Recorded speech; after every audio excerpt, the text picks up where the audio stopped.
So today we have Rahul Desai, aka Father, Son, and Alcohol, and he is one of the most talented producers I know in the glitch hop scene. And you can listen to his music on all the streaming platforms. And yeah, Rahul, why don't you introduce yourself? Hey, so this is Father, Son, and Alcohol. I have been making music since 2010. Um, I used to play in bands before that, like rock bands, and I started listening to more and more electronic music and decided to give it a shot. So I started learning through YouTube tutorials. There weren't that many like schools and stuff. So I tried teaching myself through YouTube and I kind of learned how to use the software, but not really how to make good music. So in 2015, I rage quit. And I didn't really make any music for 3 years. So when I got back into it, I started making music that I liked. I started improving like quickly. Um, so yeah, since then I've been making glitch hop and I've recently started making techno. And I don't really have an interest in like sticking to one style. Like I'm making techno now, it might be something else in 6 months. Let's see how it goes.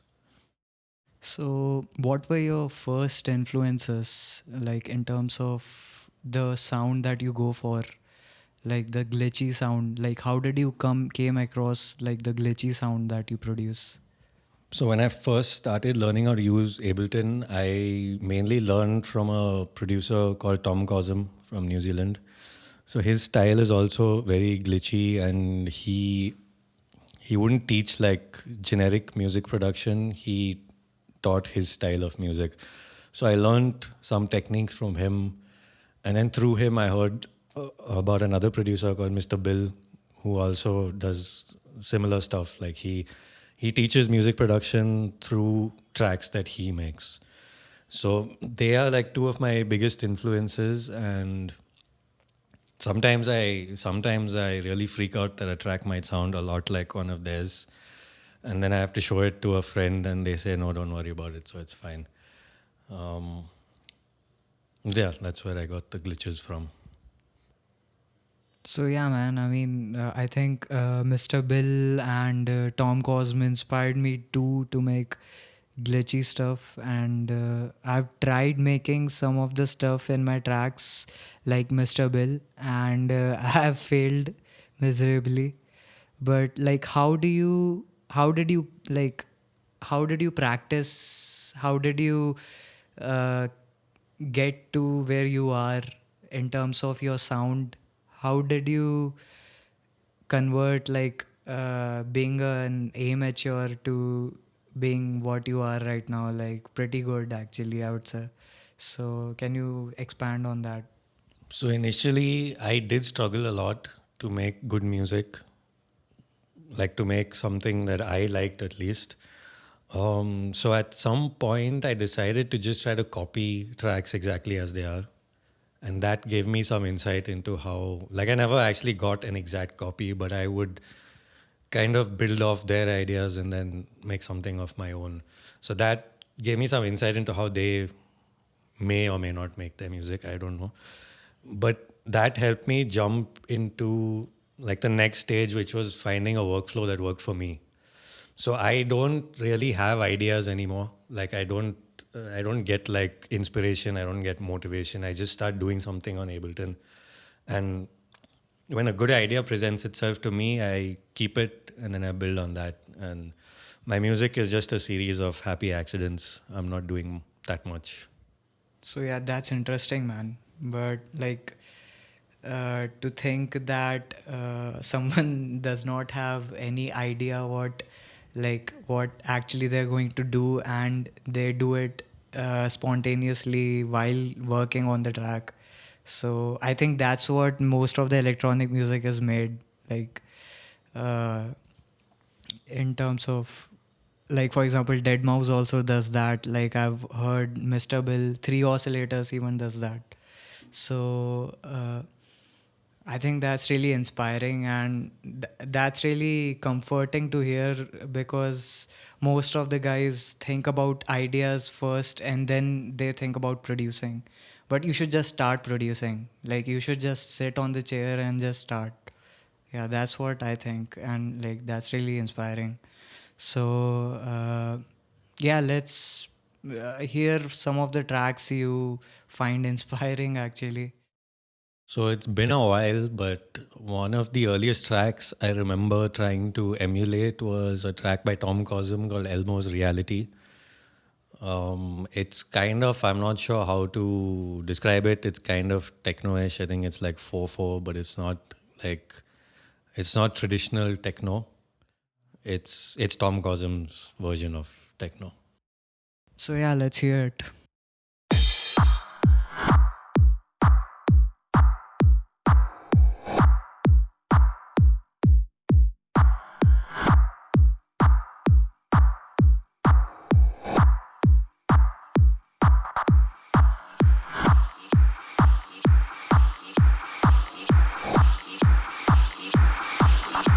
You should see the bruises on my arm, pinching myself to see if this is real reality.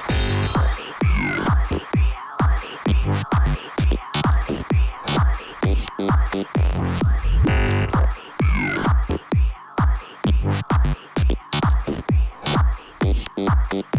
reality,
So yeah, shit, that was crazy, bro. That track was insane. So, how did you get to know about this track, bro? How did you discover all of this shit? So I think it was when I became interested in music production. It was through his YouTube tutorials. Like I discovered there was like three or four people making Ableton specific tutorials. He was one of them. So I liked the tutorials that he made, and that made me look for his music on SoundCloud. And that's probably where this was released around the time that I started learning music production. Yeah. That was interesting, man, to hear some of your earliest influences. And that was a wacky track too. Like some like acid vibes, I guess. Like 303 shit. Yeah. So one time you mentioned that you were in a band. So what's all of that about? Like how did it happen and how did that influence your music career? So I started learning how to play the guitar when I was in school, maybe like seventh or eighth grade. Um, I think because I had a pretty chaotic childhood growing up, I started listening to a lot of like metal, like noisy music, metal and punk and grunge and stuff. And that made me want to pick up like a guitar. Like actually, I think if I remember correctly, I wanted to learn the drums, but my mom refused to buy drums because it would have been hell on earth in the house. But so whatever, I bought a guitar. I started learning. I started playing in school bands, college bands, and yeah. So it kind of like my skill level kind of plateaued in my early 20s, and I was losing interest in the whole band thing.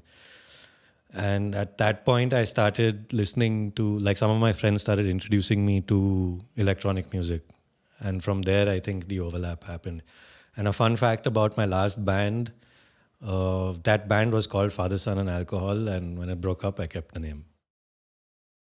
So yeah, many musicians have struggles of their own. Like many musicians feel loneliness and betrayal and many things that push them to their musical endeavors.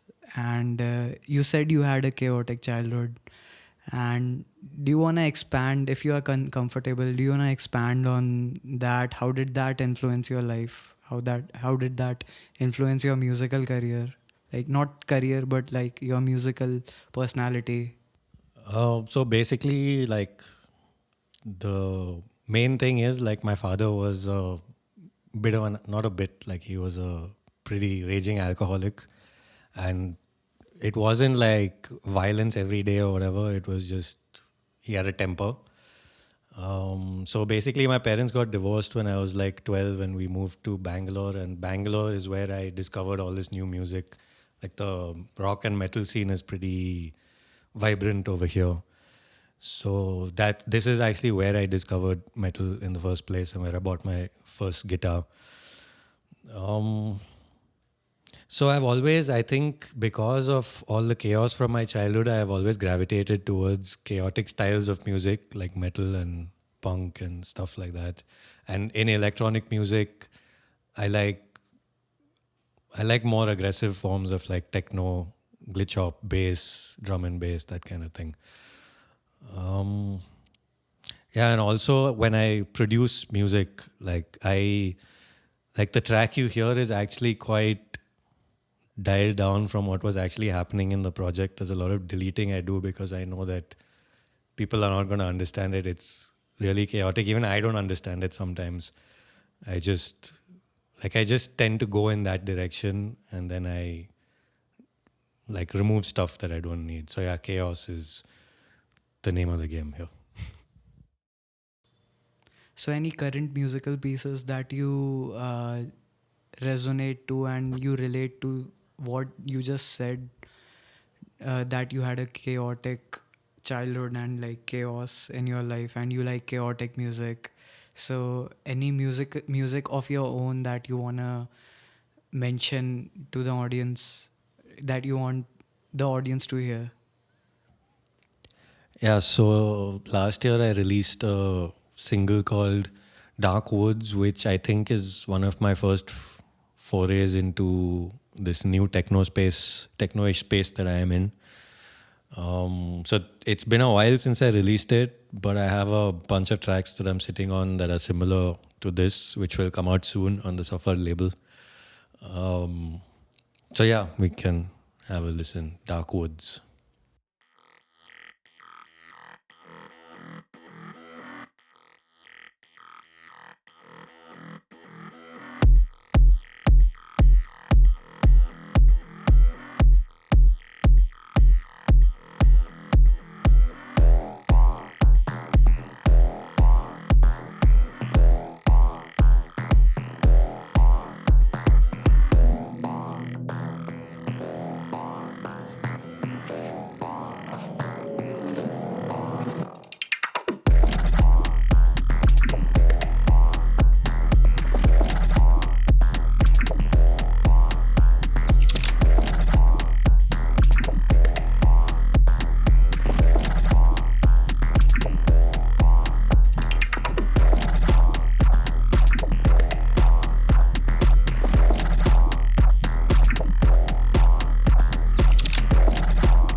So that was a nice track, man. Uh, that really sounded like something that's been inspired by Tom Cosm, that the track we just heard. And yeah, I wanted to ask, what other mediums do you get inspired by, like movies or any other art style? Yeah, so I am kind of a movie buff. I like all the styles of movies. If it's a good movie, I like it. But I particularly like absurdist comedy. So there's this director duo called the Coen brothers. They are famous for a bunch of movies like No Country for Old Men, Burn After Reading. So their style is, it's called absurdist because on this, like when you're watching the movie, things tend to randomly happen. Like you're not expecting it. Like conventional movies kind of have a flow, they have a storyline. So the Coen brothers purposely go against that because, in their opinion, real life is actually pretty absurd. Random things happen all the time. So they try to capture that in their movies. So yeah, I like that kind of absurdist humor.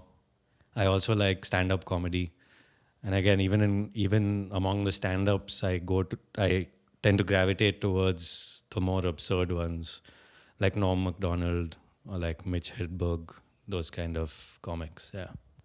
So I think your taste in absurdist comedy, and absurdism is really connected to your music. Like you tend to prefer more of the chaotic side and absurd side of music and abstract side of music in your music production, and I think that's really evident in your music that I hear.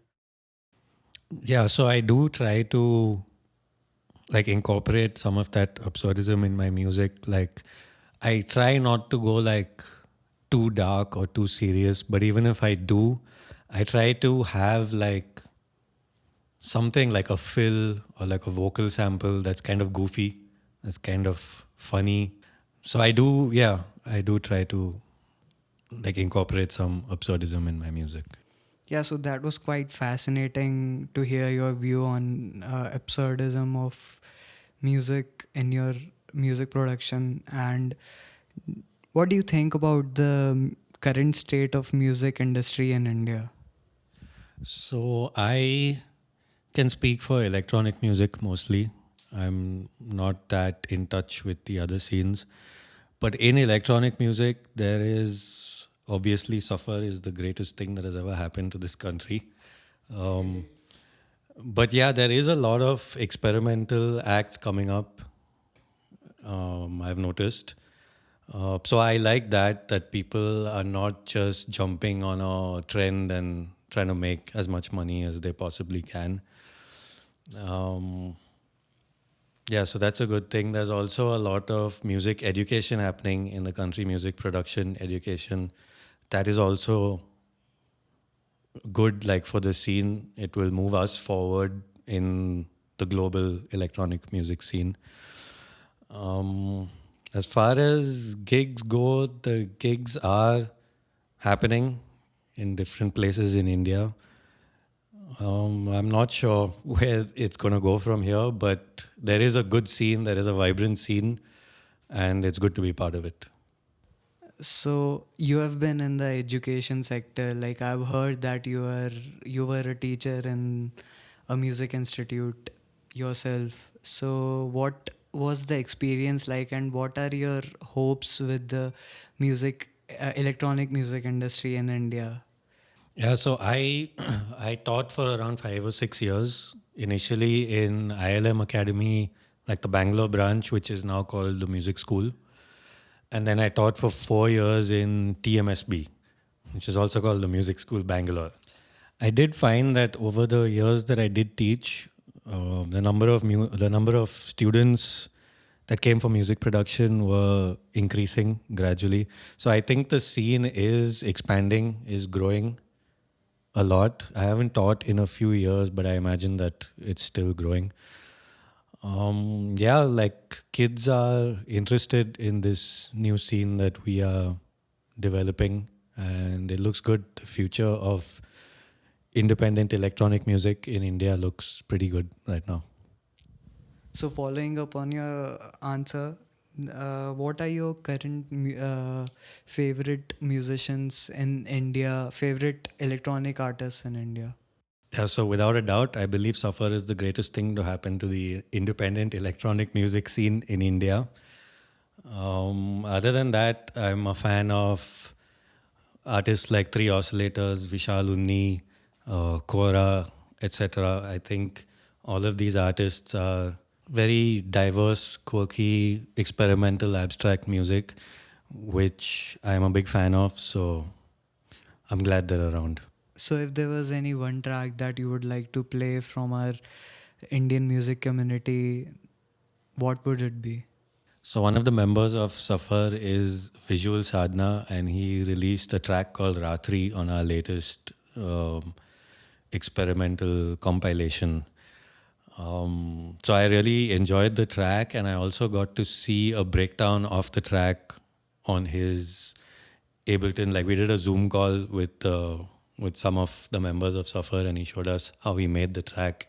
He showed us his workflow, and I got some neat tips and tricks from him. Yeah. So yeah, let's play the track.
Yeah, that was a really nice track, and I really enjoyed that. Yeah, it was a very deep track, and I would say trippy. So let's get to the final part of the segment. So, what are your future plans with Father, Son, and Alcohol? So I don't have any concrete plans as of yet. I do have some things that I'm thinking about. Like I want to get back into performing, but I don't necessarily want to play the guitar again. I'm thinking I want to switch to the bass. I also have always had some curiosity around like film scoring, background scoring. I have tried with a couple of like YouTube videos. I've kind of downloaded them and like removed the sound and tried to make my own soundtrack for those videos, but I never really had any success. I really didn't like what I made. I still think about it, so I will probably try it again, attempt it again, maybe get help from someone who's more experienced in that field, and maybe score an independent film in the future. So, yeah, I wish I get to hear some of the stuff that you just said. I wish I get to hear your music in a movie. That'd be like really amazing. So, my final question would be that what are your advices to the upcoming artists in the Indian music industry? So I would say try to go with the flow. Like don't Don't try to force anything. Like, I'm talking about your own music creation or whatever art you're creating. Like, a mistake that I made starting out was that I wanted to make a particular style of music and I would try to force it, and I always hated the results. And I found that I could consistently get good results when I did not decide that I was making one particular style of music. Like, I would start with a sample or a synth or something, and I would just do something random. And when the idea presents itself, I go with it. So, yeah, I would say, like, I've seen this in a lot of my students also. A lot of them come to me saying, I want to make dubstep or I want to make techno. And then they struggle with it. And I always try to tell them, like, forget about, don't make the beat first. Don't make the bass line first. Just make some sounds first and then see what fits. See what kind of beat fits with it. See what style it fits with. So, in that sense, yeah, like, that also kind of ties into, like, don't wait for inspiration, because inspiration will come like 2 or 3 times in your life. So if you like wait for inspiration, you're never going to have an idea. You're going to just always be blank. You're going to be staring at a blank screen, not knowing what to do. Instead of that, just do something and let the project tell you what to do next. So that was an amazing sesh, bro. Thanks for joining us, and I love talking to you, and I really appreciate your time that you put coming here. Thank you. Thanks for having me, bro. I had a great time.